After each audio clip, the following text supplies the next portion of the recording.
So, everybody, welcome to Thursday Garden Chat, the weekly public service broadcast from Garden Masterclass. Um, our main business is organising webinars and live events, mostly, but not entirely, in the British Isles. And a bit of a reminder about what we've got coming up in the next month. Our next webinar is on Tuesday, which is that's Tuesday next week. Understanding Shrubs, the Revolutionary French Way. There's a chap in France, Pascal Prieur, who is very well known. He's written loads of books, he does loads of workshops, and everybody in the French horticultural scene seems to know him, but absolutely nobody outside France knows of him. So this is a situation we thought we should do something about. So for the first time, we are doing a webinar with English subtitles with Pascal. His way of understanding shrubs, I think, really is so radically new and kind of systematic in the way that our way of looking at shrubs isn't. It's a really great way to think about pruning, about long-term performance, about species and cultivar selection. I thought it was a revelation, and we're really happy to be sharing that. We've then got on Thursday next week Liz Nicholson talking about her amazing new tool for assessing, evaluating the sustainability of landscape and garden design projects. That's Elemental, and that's our last physical in-person event of the year. Tuesday after that, we've got Alison Jenkins from Damson Farm in Bath talking about the edible ornamental garden and why growing your own food is still relevant in today's world. And one more I'll mention, the last one before Christmas, the last webinar, Tom Brown on making the most of your greenhouse. And that is very much linked in with a book that Tom has just had published. Tom, of course, is the head gardener at Westdean, which has some wonderful Victorian greenhouses, and is in an excellent position to tell people about if you've got a greenhouse or indeed a polytunnel. There's nothing wrong with polytunnels. Excellent book. It's a really excellent book, actually. Yeah, it's really it's going to be a good talk. Yeah. So great. There we are. Well done. If you are new to us, we have a newsletter that comes out more or less every month. So do sign up for that. And we also have membership, which entitles you to discounts, and all the details, of course, are on the website. So over to Annie for introducing this evening's speakers. Right, thank you, Noel. Yeah, it's a bit of a party tonight, actually. It's a bit of an international party and celebration, although I've only got water in here. It really is only water. That's normally gin, but it isn't. So yeah, we are going to be talking about The Contemporary Garden, the new book by Phaidon, and all of our guests tonight have been involved in the making of the book, or they are featured in the book. So what I'm going to do before I start showing images, I'm going to screen share and then just sort of go through images, is I'm going to ask all of our guests just to say who they are and what their involvement is in the book, so that, and then we'll chat. It's very informal, very relaxed. We had a fantastic event yesterday at Grave Tie with Sorrel Everton, who's the deputy editor, and unfortunately tonight Victoria Clark, the editor, can't be with us. She's at another event. So Sorrel, shall I ask you to introduce yourself first? Yes, I'm Sorrel, and I'm a freelance garden editor and writer. I used to work at Gardens Illustrated, and so for this project, I was the co-editor. So I helped Victoria, who's the editorial director at Phaidon, come up with the concept, select the gardens, coordinate the project, and bring it all together.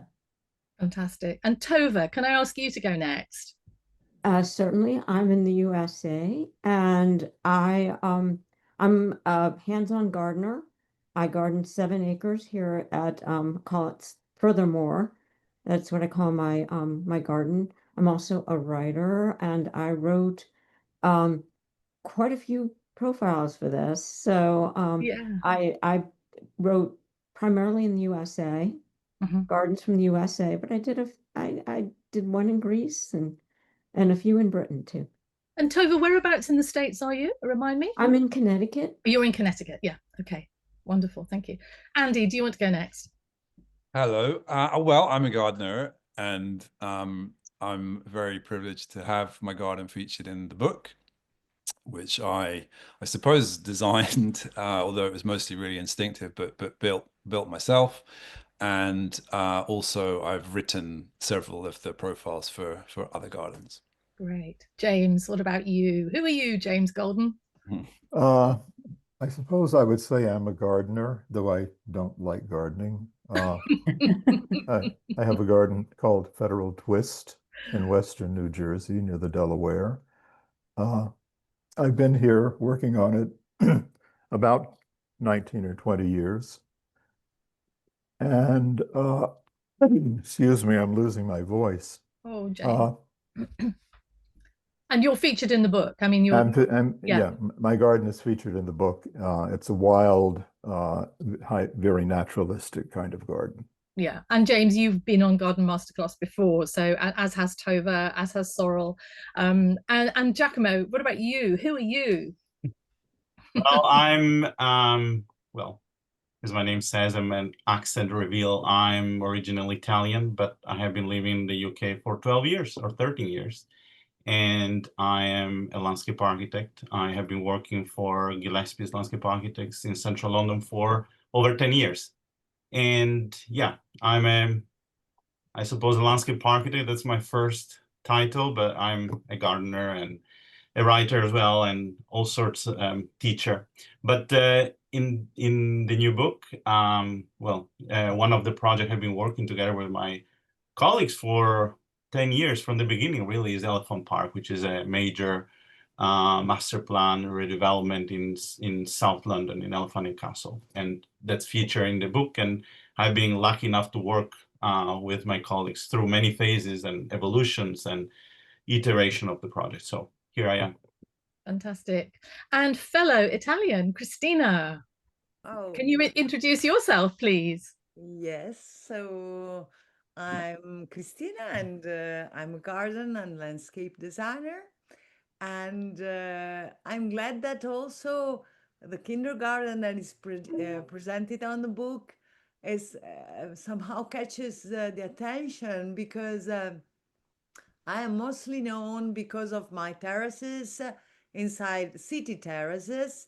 And since a few years ago, this kind of argument was not really of great interest, while now has really becoming much more an argument that is somehow filling of green also our cities. I live in Milano, and in Milano there is really a very big request of this kind of landscape design. It's city landscape, but it's still this kind of it's still landscape. So Yeah.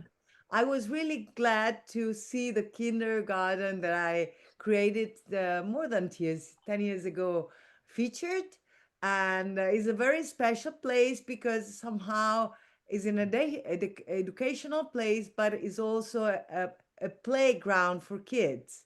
And the sensitivity of the client, which was really trying to transmit the pleasure of being in nature also to kids, somehow mixed with my will to create a very natural space inside a kindergarten, a nursery, let's go like this.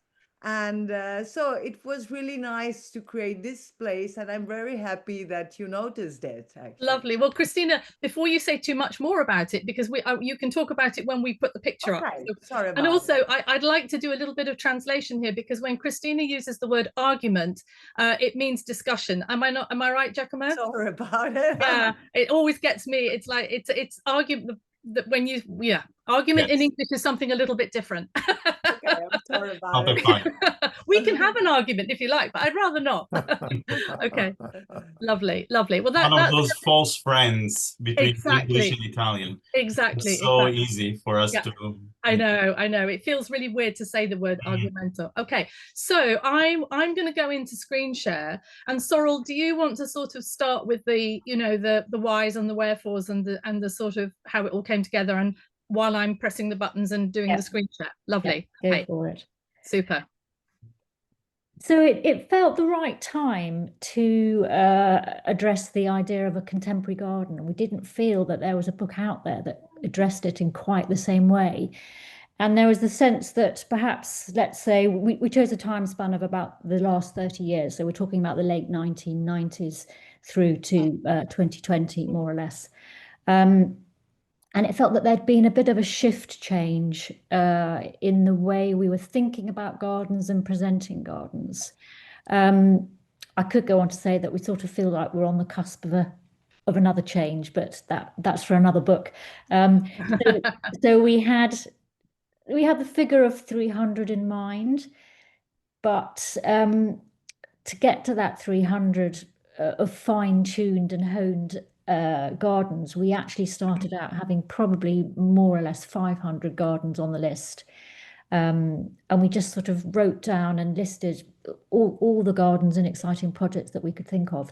But we were very conscious that we had to whittle it down to 300.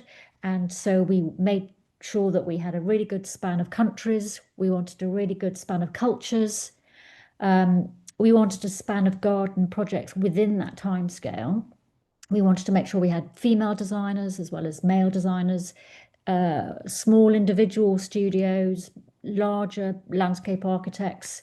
So there were a lot of criteria that we were trying to consider. And so we did have the help of some international consultants who we were on hand to help us answer questions, and Annie was one of them, Noel was another.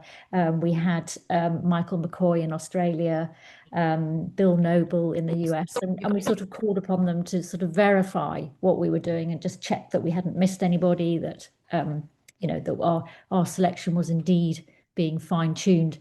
And then also actually we tried really hard to only get one project per designer. Right.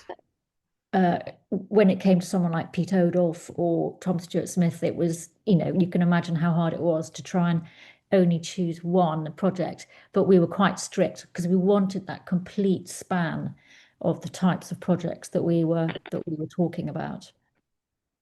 And then sorry, I've paused here deliberately because about the sort of historic garden. Do you want to have a little talk about that? The fact that there are historic gardens in there as well. I mean, that was quite a big discussion point that we had when we were planning. To what extent could we call heritage gardens contemporary? And the debate went backwards and forward quite a bit, but we absolutely felt very strongly in the end that they very much should be in there. So places like Gravetie, Dixter, you've just seen, Chatsworth, Untermeyer in the States, and other projects. And we felt that these were still so influential in how we view our gardens and what's going on in our gardens, and they're developing and they're evolving, and they're headed up by some incredibly influential people, that they absolutely had to be in the book about contemporary gardens. That's right. And then, you know, I was approached by Victoria and Sorrel at a certain point in the proceedings, and that asked to do the introduction, and I was extremely honoured and slightly taken back, and thought perhaps they'd sent the email to the wrong Annie. But I first of all thought I can't do that, and then I thought actually the time span of the book, interestingly enough, that the sort of time span that the book covers really is the same time span that I've been practicing. And so it was actually really interesting to look at the evolution of landscape and garden design, and kind of in the same sort of journey that I was traveling on. And when I started, which was over 30 years ago, you know, there were about 3 books that were on my drawing board. John Brooks' Garden Design, absolutely is still fantastic. It is a Bible of garden design. The Essential Garden book, which was the Terence Conran and the up and coming young designer Dan Pearson, which was, again, that was everybody, you know, wanted that book. And then there was Bold Romantic Gardens, which I think is a dreadful title, but an amazing book, and showing really, really different style of gardens that were coming, you know, or that were being created in the States. And so those were the 3 books to hand, really. That, and now, of course, we are, you know, if you know, my studio is full of books. There's so many gardening books. So, but it was a really lovely process for me to look through and just see the gardens that were in the book, and also think about how my journey sort of went forward, really.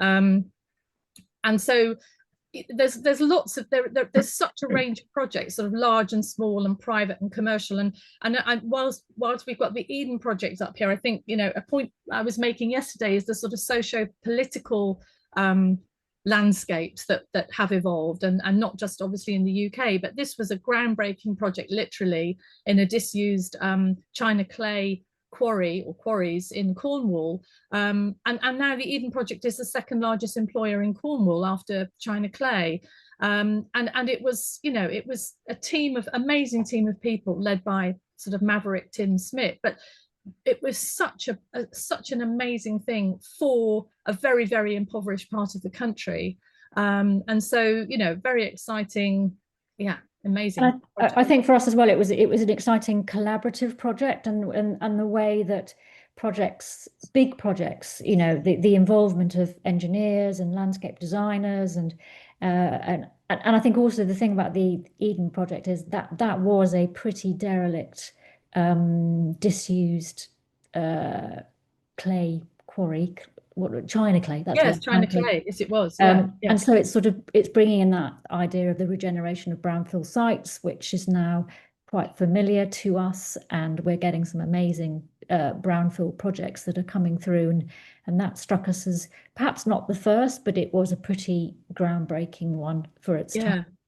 And I've parked here in Sarah Price's garden, the Exchange Garden down in South London, because of course, in the book there are community gardens, hospital gardens, large and small, aren't there, Sorrel? I mean, yeah, quite a range.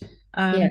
And so, you know, it's wonderful to have the breadth of gardens, and this is a relatively recent 2022 garden. That was a disused library that was no longer used, and which they've converted to a community space, and is used for all sorts of classes and happenings. And how amazing that they got Sarah Price to do some absolutely beautiful planting to really, really bring that space to life. I have to say, not all the projects are in the book are necessarily that beautiful is not the right word, but you know, we do have some more down-to-earth projects too, which we felt were just as influential in their impact, whether it was in terms of community or well-being or whatever it was. Yes, I mean, and also this sort of the artistic movement as well, and how some of the gardens are absolutely making grand art statements.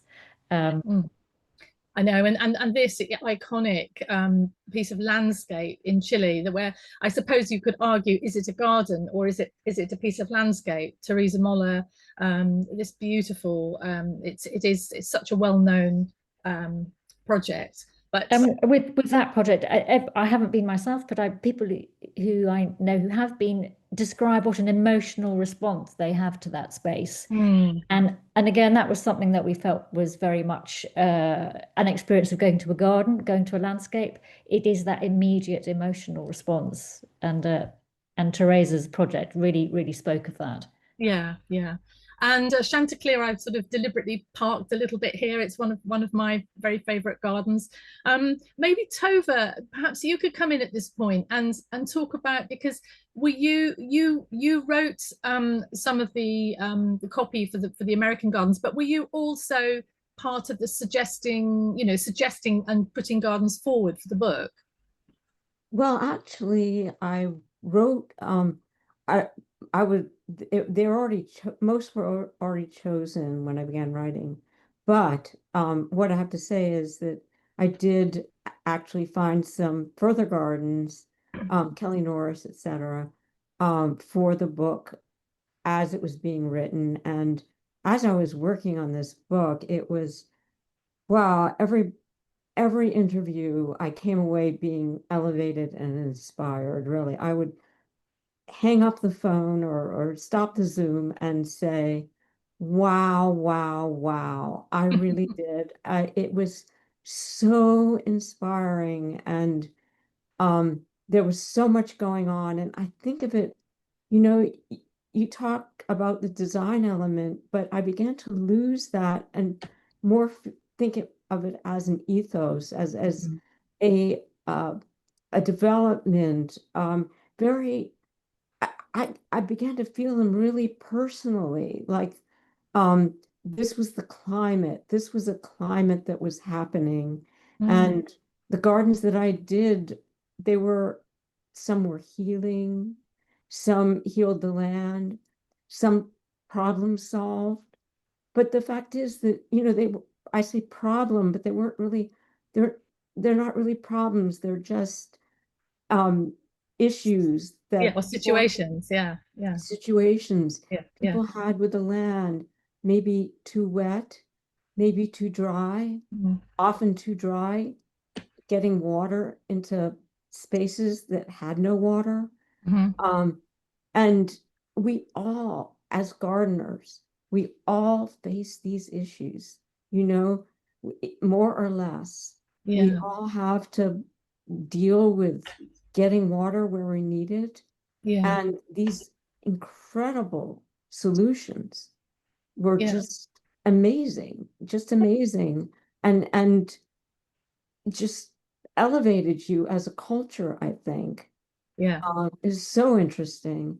And, and healing gardens. Yeah. That was a topic that came up so often. Isn't that interesting? Yeah. Because Yeah. America is so vast. Nobody, stating the obvious here, but and of course the the climate, the conditions, and I think for people who've perhaps not spent much time in the States, or who don't know much about American gardens, might think.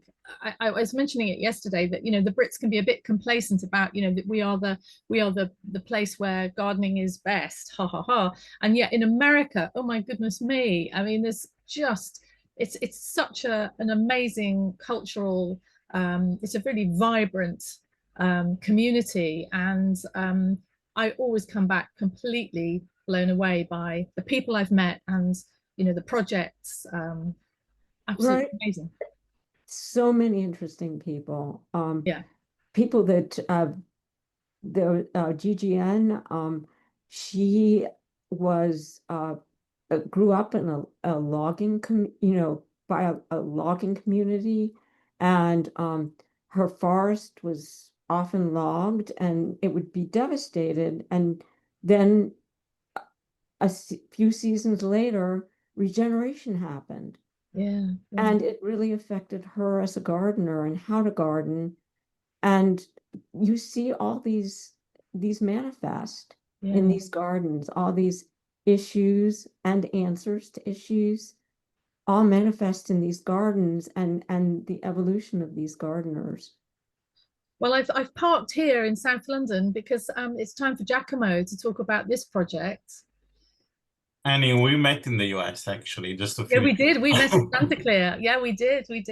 And I think if I can add, what I love about the gardens or the landscape in the US is how brutal sometimes they are. The nature is so raw and not tamed. Like in Europe, we are always kind of, we tend to have a mild climates in comparison, very tame, very kind of look after. But yes, we are in South London.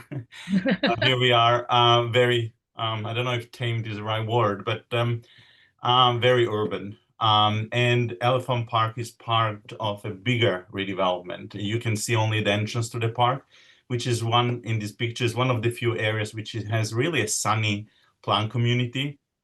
And as I said, I started working on this project together with my colleagues probably 10 years ago, I would say, when we built just the first phase of the park, and then eventually it evolved. We built the second and the streets, and so on. So it was a very, for me, a learning curve. You can imagine, together with my colleagues, learning about the paving, and it's not only about the planting, but also what it takes to make a public space that is used and abused by the public, because it's not only used, I would say abused a lot.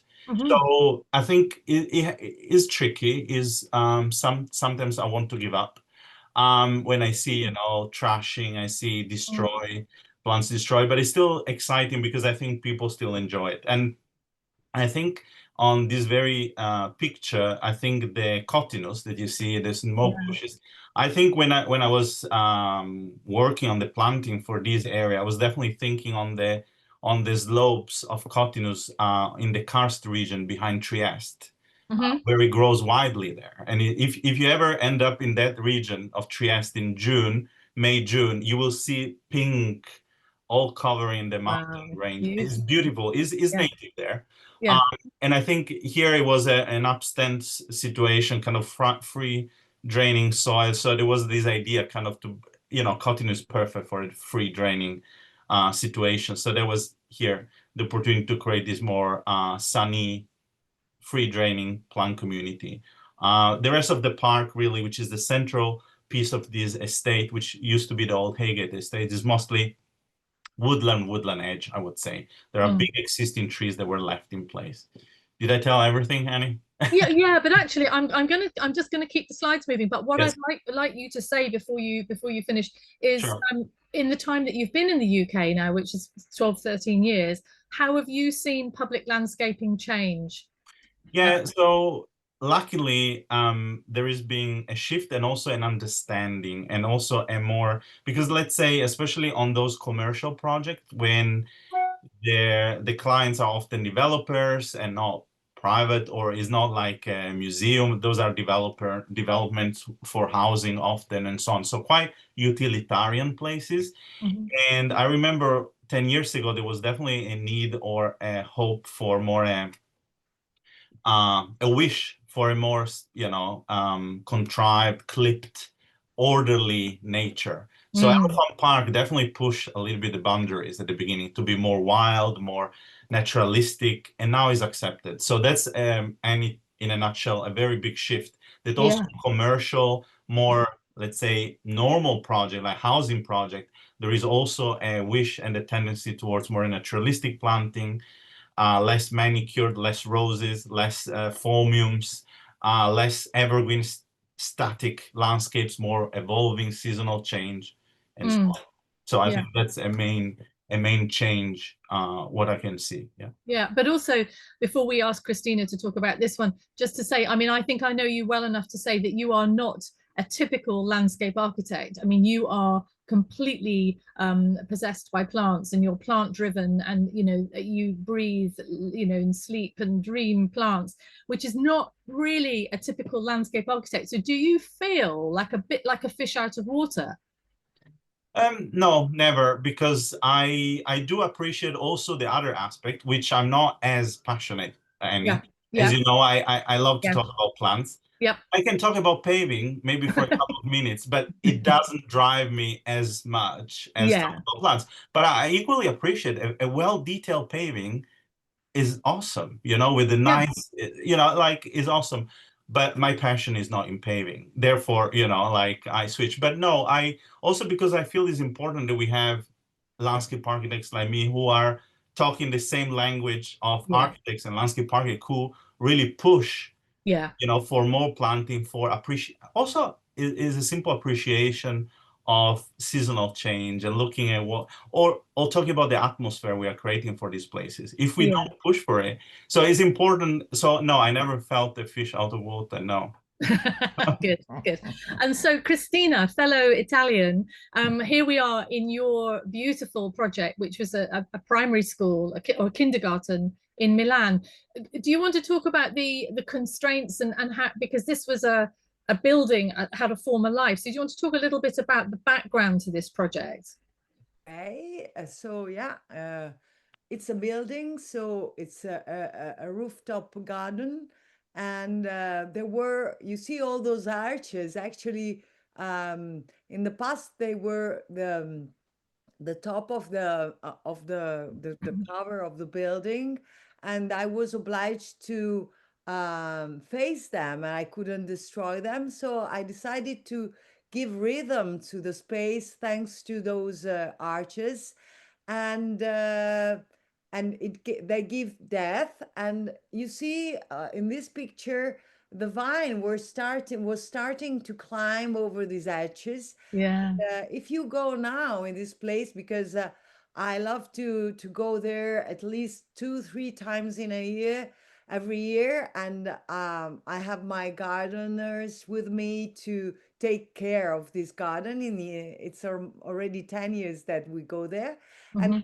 the vine has completely covered all these arches. Wow. So now it's really amazing to see the effect of the light going through the vine leaves, and everything is covered by green. So it's really impressive to see a terrace inside a building that is somehow really completely engulfed by by the vegetation. Yeah. And to me, it's very nice also to see that the kids inside here love really very much their place, and they are somehow learning to respect, although they are very young kids, because the school is for kids from 0 until 6 years old. Mhm. So it's really the age in which they experiment, but they also destroy. So somehow they start to learn how to deal with flowers, nature.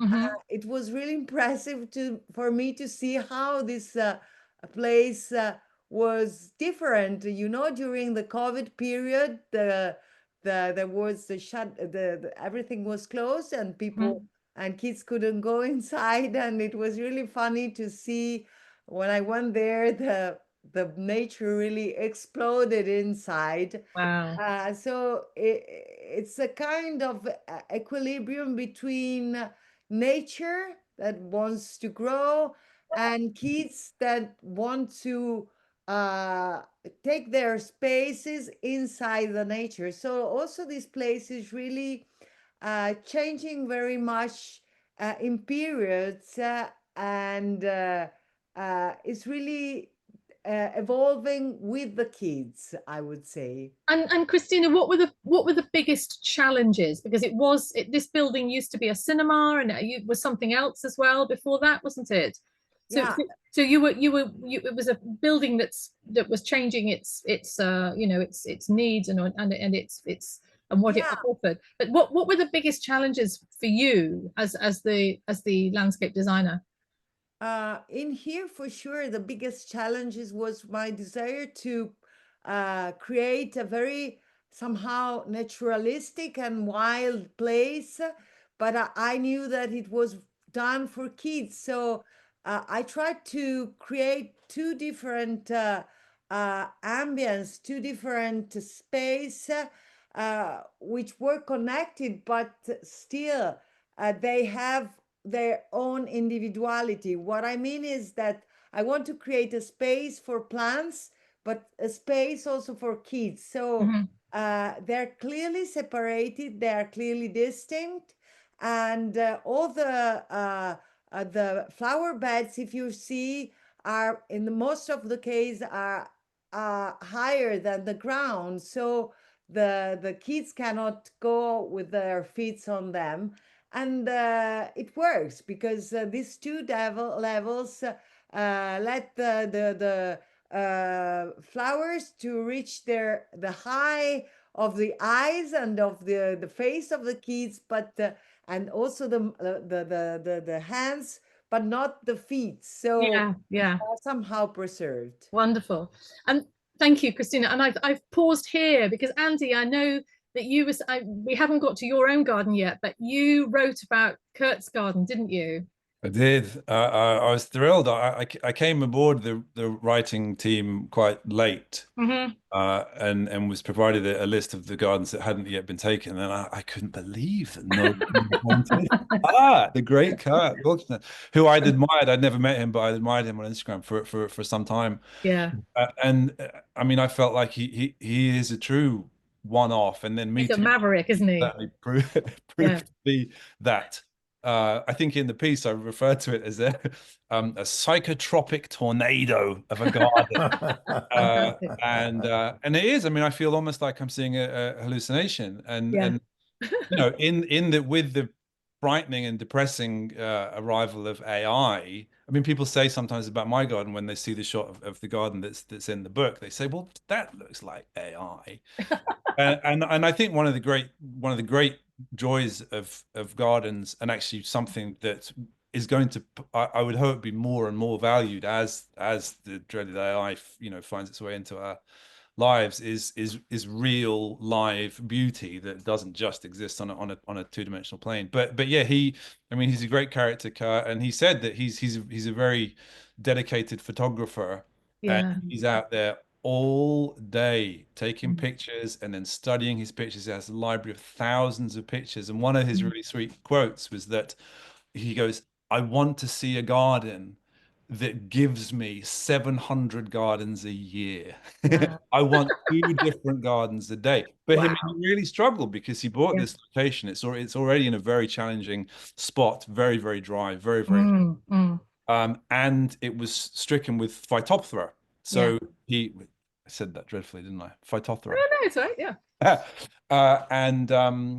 So for, I think he said for like 6 or 7 years, and he was a gardener. He was a working gardener. He called himself a formalist, and he was very, very much at home with formal gardens featuring topiary and so on. And that, I think, was his intention here. And the plants that he intended to include, they died. He was in a graveyard of dead and dying plants for several years. And then one species worked, and then a second species worked, and so he still works with a very, very limited palette of only a few plants that can survive in this environment. And he's perpetually experimenting. He's taking those plants, he's taking cuttings, he's whacking cuttings all over the place, fantastic. and then editing. And then it's also quite interesting that he's a working garden designer, and as a result of his own home garden here, his designs have altered immeasurably. And now the other gardens that he's building in and around Adelaide are perhaps not quite as challenging and unique as this, but you can feel the influence in the remainder of his work. It's like an abstract painting, isn't it? Really, it is. And I think this actually, there were so many pictures that we could have chosen, and you just kept looking at them and thinking, oh, this one. But so that way it was a particularly hard garden to we have done a webinar, not a webinar, we've done a chat with him on Garden Masterclass, so you can go into our archive and see the discussion with Kurt, and he's definitely he's quite a character, absolutely. I interviewed him for the article, and imagining half an hour, I think we spoke for almost 3 hours. That doesn't surprise me in the least. For a few paragraphs. And so, Sorrel, just to come back to you at this point. So here we are in the Tokachi Millennium Forest. So I guess also choosing a project for Dan, to represent Dan, can you remember why this was the one you chose particularly, or? I think, as you say, how do you choose just one of Dan's amazing projects? But I think this one was, we wanted to sort of push it culturally, but I think also the Millennium Forest is such an incredible backstory of cultural reconnection, getting people back out into nature, the aim of it being a landscape that lasts for centuries and on. That all spoke really of this idea of resilience and how we are hopefully looking to the future much more with our gardens. And, obviously we wanted to mention Midori and her amazing work that she'd done there, and the plant palette and how that's been very, carefully selected, and it talks about natives and everything. So I think we felt that was a really good encompassing project. And then this next garden, Sorrel, tell the story, because I mean, we've had Victoria also on Garden Masterclass, but this is an extraordinary story. Yeah, I mean, we talked a lot, or we felt obviously that climate resilience was very current and important, but we also felt that there were examples of emotional resilience as well. And this is a garden in Ukraine by Victoria Maniolo, which was created before the invasion and was destroyed through bombing and the destruction that happened there. And this is a picture of the garden since that. So she has rebuilt and redesigned the garden, despite the fact of all the conflict that is still going on in the country, and the problems and the difficulties that they're facing. So her client was really keen that this lived again.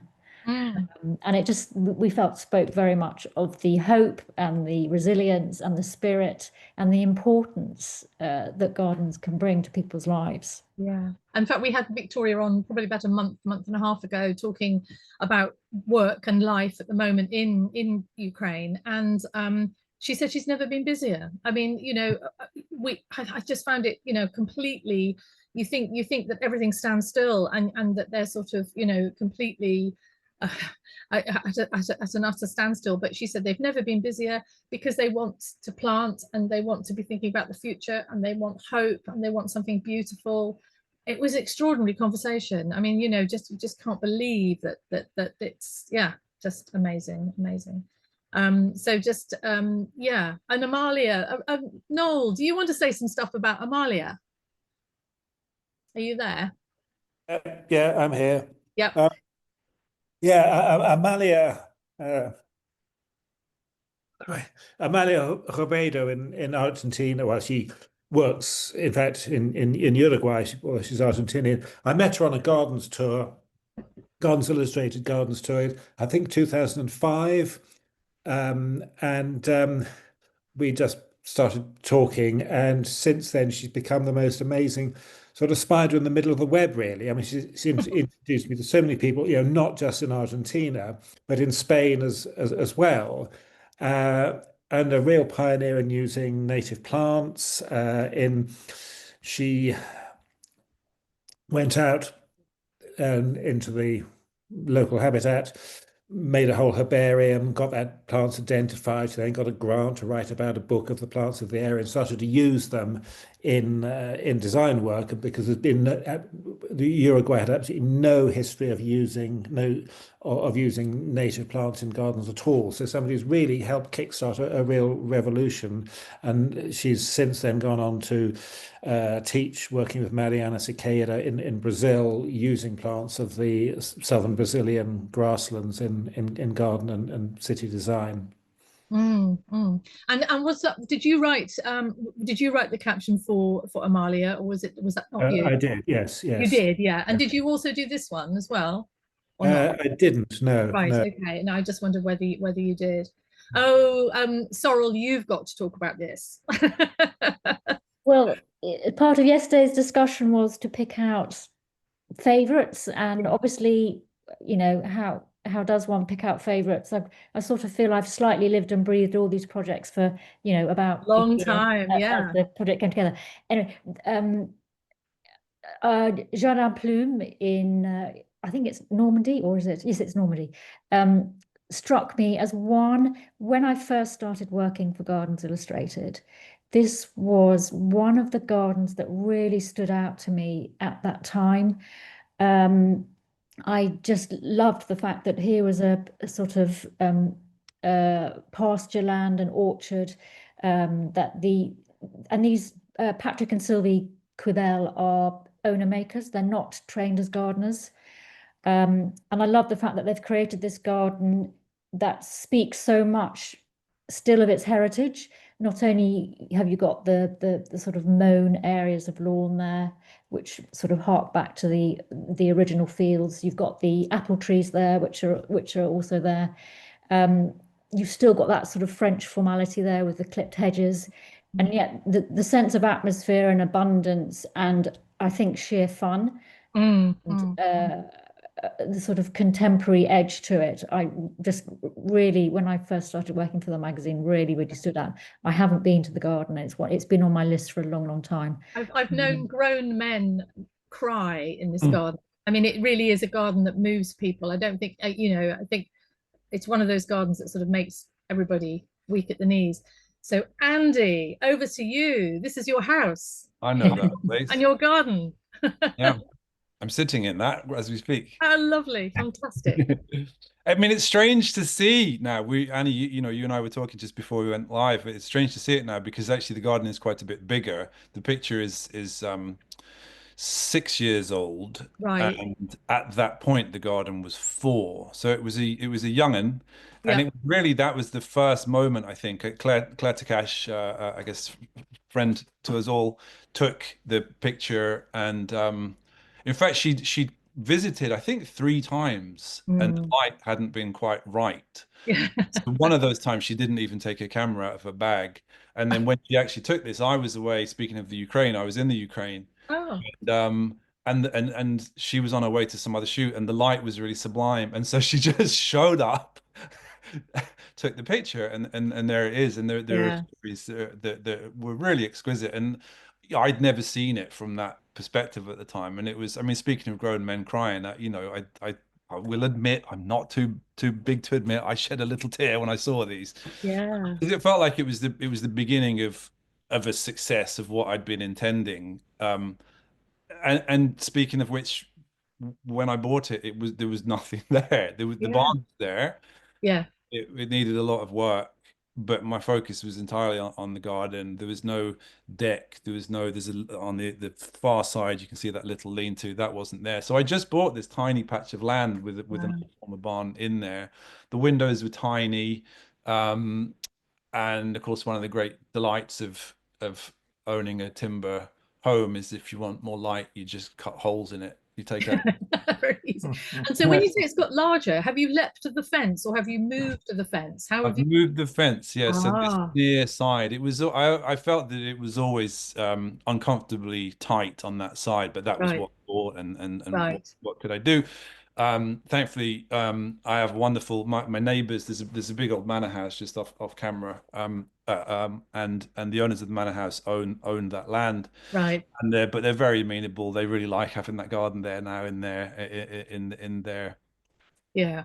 on their former land. And so yeah, I always wanted to extend it and have done so now. So it's quite a different site at this point, and as I would always want it to be. And it is, you know, I built it to be a garden that was always on the move and that was always changing. And the idea for me was that, you know, I mean, part of the reason that I put in all those windows was that I wanted to be called out into it. And once that first planting is complete, which is really what we see here, suddenly it becomes, it develops its own identity, and it becomes something that you're really in service to. And actually, James Golden, who'll be talking shortly, he was actually a big inspiration for me. When I was first building that, I became aware of James, and of course, James's blog was "I am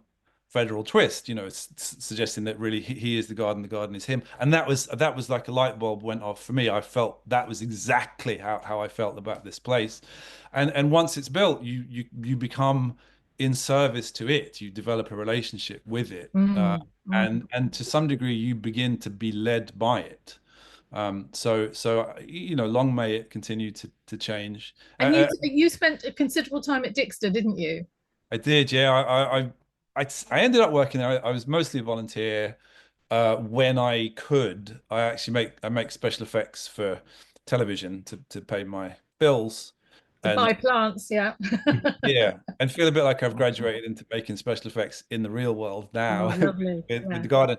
And so whenever I could, I mean, I would turn down work all the time to go and work for free at Dixter, to learn the ropes. And yeah, I wanted my own version. I wanted to make my own mistakes. Yeah. And you know, long may all of that continue. Fantastic. Yeah. Well, I've parked here now because when we were talking about favourites, which is really difficult. This is a garden that I was actually in literally this time last year, which is Joe Wakelin's garden in central Otago in New Zealand, and it was an incredibly moving experience. Joe is the most lovely woman, and this garden, this is another Claire Takash photo, and makes the garden look very big, but it's a really tiny garden, and what's so clever about this garden, what's so brilliant, is that Joe has decided not to compete with the landscape, but to echo the landscape through form, you know, repeated rounded forms, echoing the mountains in the distance, and the colours, the sort of, you know, you can just see those colours merging into the landscape. It's absolutely sublime. And I because of I was just so excited. I was up at dawn taking photographs, and it was a spiritual moment. I don't mind admitting, it was absolutely beautiful. And you can see in the sort of bottom left-hand picture of the picture, she's used these old struts from beneath a bridge that lead out of the site, facing due north, and they just go into the fields across to her boundary. So it leads the eye out into the landscape. And when I was there and I interviewed Joe, and I said, so Joe, you know, you've kept it to quite a size. Any way that you might expand? Absolutely not. Absolutely no way. Because at that point, she and her partner, they grew cherries, which this year they have stopped doing commercially. They've grubbed up all their cherry trees. They've got horses, and they cycle and they walk and so on and so forth. Anyway, I had a message from her the other day going, just expanding the garden a little bit now. So, you know, never say never. But in terms of favourites, and it's an interesting one, this, because everyone who talks to me knows I'm besotted with New Zealand, but the landscape is utterly breathtaking. And so to create a garden, you know, in that landscape that just blends with the landscape and merges with the landscape, I think it looks deceptively simple, but she's an absolute magician, and it's wonderful. I also just want to mention Keith Wiley. We've talked to Keith a lot. We've made a film with Keith over a year in the garden, and I said yesterday in front of Tom Coward, I had to apologize to Tom and say, I'm sorry, Tom, but in my opinion, Wildside is probably the most innovative garden in England. And if you haven't heard of it or you haven't been there, you've got to go. It's at the bottom of Dartmoor in Devon. And if you're over the other side of the sea and you're too far away, then there's a great Instagram account, and one of the gardeners, Diane Giles, is a wonderful photographer, so you can really enjoy the images. But Keith is a plantsman through and through. He's not a people person. It's an extraordinary place. He's an extraordinary man. So if you want to know more about it, go onto the website, look at the film, watch the film, and you can enjoy it more. Hello, James. Look, we're at your house now. We're in New Jersey. So now I have to say something. Now you have to say something. Now you have to say something. Well, I feel lucky, James, because I've been to your garden twice. And whenever I'm at Chanticleer, it's who's going to run me to Federal Twist? It's only an hour away. Come on, and you always get volunteers. Like, yeah, I'll go. So James, tell us why you call yourself a non-gardener. Well, I probably shouldn't overemphasize that. No, you shouldn't. I simply don't enjoy digging in mud, which is mostly what I plant in. It's a little difficult to talk to this picture because it doesn't show many of the features I think of in the garden. Mm-hmm. It's at 2 levels. The house in the upper left was built in 1965 on a mound because the land around here in Kingwood Township, New Jersey, is noted for being wet and muddy. So the house was built about 12 feet above the surrounding landscape. So there's quite a drop off from the house to the paths below. It's a very immersive garden, lots of grasses, with pathways that circle and intersect, some features that are dead ends, such as the stone circle, where you take a long walk and enter the circle, and suddenly you're at a dead end and faced with a decision about what you're going to do and why you're in that place. I would like for the garden to provoke thoughts about what the garden is, what to look at, some exploration of emotions. And the thing is, James, I mean, I would never ever criticize Claire Takat's photography, but of course, what this doesn't really show is how immersive it is. And you know, each time I visited you, it's been midsummer, and literally you're walking through plants, you are completely submerged in plants. It's the most extraordinary experience, and you can't quite get this from these images really about how immersive it is. Yeah, when you walk through the pathways, if someone is on a nearby pathway, you probably can't see them. Exactly. Because most of the plants are very tall. There are many tall prairie plants from the American Midwest, large grasses. A plant I just love, actually, I learned of it from Wolfgang Irma, of Irma van Sweden Associates. Yeah. You can see it. I keep wanting to point to it, but I realize you can't see it. Yeah. Down at the bottom center, there's a tall Inula Yeah. Racemosa Sonnenspiel right there. Yeah. And this garden totally transforms in autumn, which is really the best time to see it. Oh. Claire must have taken this photo quite a while back, because there's a very large lindera on that bank coming down from the house. It's probably 15 feet wide now. Wow. And in autumn, color gives definition to much of the green sort of murkiness that you see in this photograph. And of course, it's very nice to have you on this Zoom call with your good friend Giacomo, because Giacomo, you visit quite regularly, don't you? And you've been involved for quite some time in the garden, haven't you? Well, with James, we have a constant exchange about gardening, and you know, I give him idea, I suppose.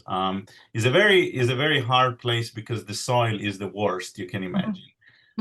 So to dig a hole in Federal Twist means a lot of work. So yeah, it has been. I'm friend with James for, I think, I don't know how many years, James. I don't know, but I was friend when I was still in Italy, so over 10 years. Yeah. When I found about James Garden through his blog back in the days, and I was fascinated by his writing, and then we became friends. And actually, what Andy was saying about you saying I am Federal Twist, we had a very funny situation where you, myself, and James were flying to Sweden to go to the Peter Korn's first conference, and we were going out to the plane, and somebody came up and tapped James on the shoulder and said, "Are you Federal Twist?" Not "Are you James Golden?" "Are you Federal Twist?"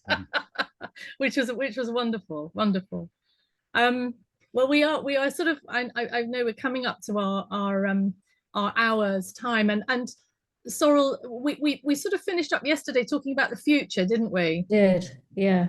And I think this is very appropriate to be looking at Hildrop, John Little's garden, who's completely evangelical about growing in different substrates and different mediums other than topsoil. And we've run many events with John, and he is an extraordinary person. And if you I can't believe there's anyone left in the country who doesn't know of John Little, or if you haven't followed him on Instagram, he's at Grass Roof Company is actually his Instagram, but he's really passionate about what he does, but he's also very passionate about the role of the gardener. And I think, again, yesterday we did talk about this, because there is quite a lot of talk and a lot of shouting and animosity about designers getting all the glory and gardeners not getting any glory, which is you know, quite right in many instances. But I think we as a community need to act on that and to, you know, champion the role of the gardener. And John has a charity now, or a community, or charity and community, about care in the, it's not care in the community, it's what who can remember what it was called? It's about you know, care not capital, that's right. It's about investing money in people and maintenance and care and elevating the role of the gardener. And I think, you know, this and NEP and various other gardens are, you know, they're not going to be everybody's cup of tea. They're not going to be appropriate in every part of the country or every part of the landscape. But my goodness me, this is where it's, you know, this is an exciting place where, you know, where everything is going, I think. I mean, would you agree, Sorrel? Yeah, and I think it's also that sense of experimentation. I think, you know, John Little, Peter Korn, Yeah. NEP, they are trying things. None of us quite know what's going to happen with the climate and et cetera, but these people are really just giving things a go. And you know, obviously the results currently look absolutely fantastic, and they're really sort of forging how we work Absolutely. with a garden and nature. And I think we sort of spoke yesterday about how we're talking much more these days about how we are part of an ecosystem, and you know, we could do as much for nature as nature can do for us. Absolutely. And, there's some fabulous young gardeners out there who are really pushing where we're thinking. Absolutely, yeah, no, definitely. Now I'm just thinking to see whether there's anybody's got any questions. I'm just looking in the chat. I don't know if I can see there's a chat box, but I can't see. I can only see James's note taker. I can't see chat. Everybody. Here we go. Right. So just having to see if there's. So please, Dixter's included. Oh, Jenny, of course, Dixter's included. Whenever we do Desert Island Gardens on Garden Masterclass, Dixter's always it's in there every time. Okay, Susan Ryan saying has always been intrigued by the last one and still not seen it. I don't know which one you were referring to. So I'm just thinking if there's any particular questions as such. Wildside is top of my list along with Huntingbrook. Yeah, Huntingbrook, it also features in the book, of course it does. James Hitchmo's new garden isn't in the book, is it, Sorrel? No. Because the book was kind of being put together as James's garden's being put together. Yeah, very much so. Yeah, as I said, you know, there's definitely part two. Yeah, definitely part two. Well, it's been really exciting to it's very different to yesterday because you know having people whose gardens are featured in the book to talk about their gardens and their experience it adds a completely different dimension, doesn't it? And I think, you know, the more you look into it, the more nuanced every single project is. And we started out with our sort of fairly broad criteria, and then the more you got into it and spoke to people and understood the stories, just the level of nuance in every single one of these projects is really quite inspiring. Absolutely. It's difficult to do it all justice in only an hour. But just to mention that those people who are Garden Masterclass members, you can go into the retail section of the membership pages and you can get a 20% discount by quoting the code and sending it off to, or sending an email into Phaidon. So, you know, do take advantage. Of course, Christmas isn't that far away, so it can go on your Christmas list as well. It's a really good a good reason for having this talk at this point in time.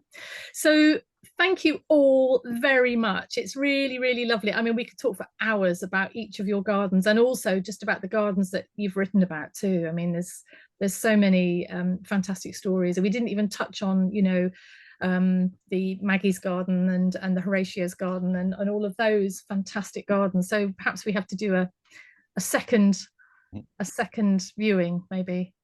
Who knows? Anyway, But thank you so much, everyone. It's really lovely to see you all. Thanks everyone who's joined in, and get the book. What can I say? Okay, take Thanks, care and everybody. Thank you, Annie. speak to you Bye-bye. soon, everyone. Lovely to see you across the Atlantic and on this side as well. Lovely. Take care. All the Thank best. you. Bye. Bye-bye. Bye. Bye. Bye.